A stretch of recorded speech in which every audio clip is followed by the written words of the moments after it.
Hello everyone and welcome to our channel Applied Forensic Research Sciences.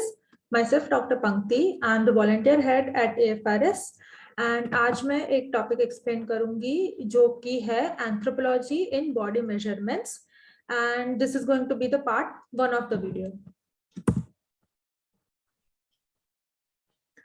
So आज हम क्या क्या चीजें डिस्कस करने वाले हैं. पहले हम स्टार्ट करेंगे बेसिक इंट्रोडक्शन से, उसके बाद what are the types of anthropometric measurements and then lastly what is the forensic significance. So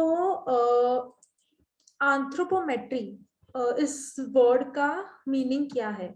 So as we all know कि anthropometric अगर हम दो पार्ट में डिवाइड करेंगे तो it will be anthropos which means human and metron which means measurement.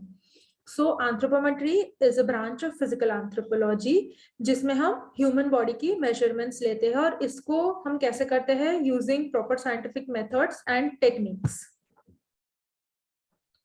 Now there are three type of anthropometric measurements जिसको हम बोलते हैं first somatometry, second osteometry and third is craniometry.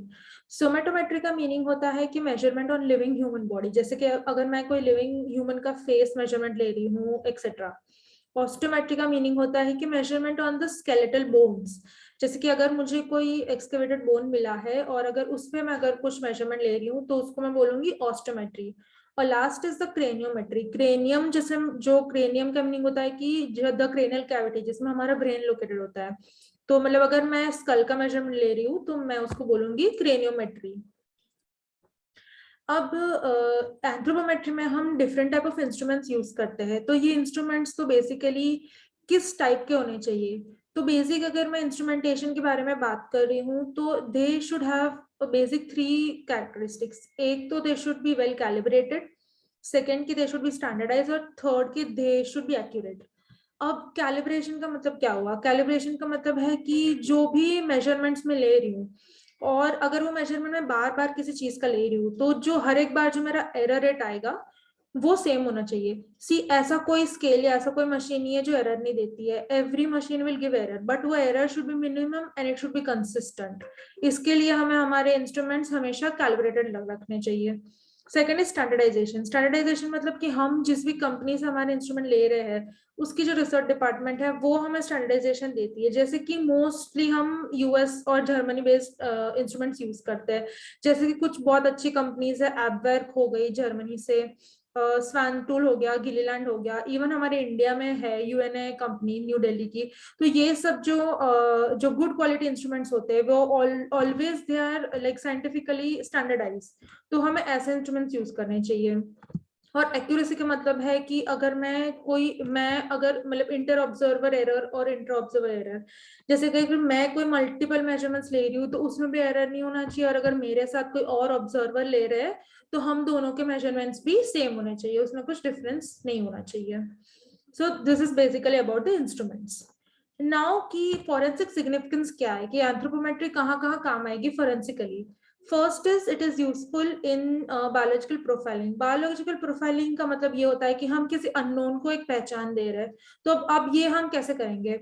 तो बायोलॉजिकल प्रोफाइलिंग में हम 3 चीजें करते हैं. एक एज एस्टिमेशन, एक सेक्स डिटर्मिनेशन, तीसरा है एथनिसिटी, मतलब कि वो कौन से रेस का है. तो ये सब चीजें हम मेजरमेंट के थ्रू कर सकते हैं. वो मेजरमेंट हम नॉर्मली लिविंग इंडिविजुअल में या तो बोन्स में भी कर सकते हैं. तो ये कंपाइल करके एक हम बायोलॉजिकल प्रोफाइल बनाएंगे वो अननोन पर्सन का.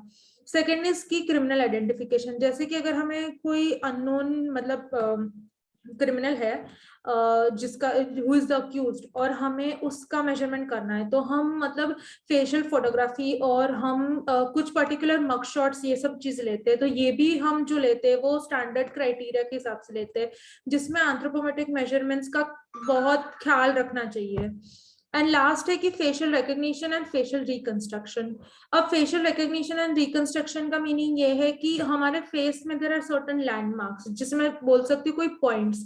तो वो पॉइंट्स के, इंडिविजुअल पॉइंट्स के बीच में जो डिस्टेंसेस है उसको हम मेजर करके हम रिकग्निशन दे सकते हैं फेस का। और अगर हमें कोई अननोन स्कल मिल रहा है, तो अगर उसको, उसके ऊपर मुझे कोई फेस डिजाइन करना है या तो सुपर इम्पोज करना है, तो उस पर भी मुझे ये जो लैंडमार्क्स है उसका ध्यान रखना पड़ता है।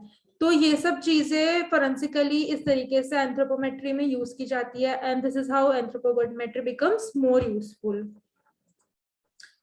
Thank you. Part 1 of the video यहीं पे एंड होता है। अगर आपको ये सेशन में कुछ भी डाउट है तो आप कमेंट सेक्शन में उसको पूछ सकते हो। एंड अगर आपको वीडियो अच्छा लगा है तो please do like, share and subscribe to our channel Applied Forensic Research Sciences. Thank you.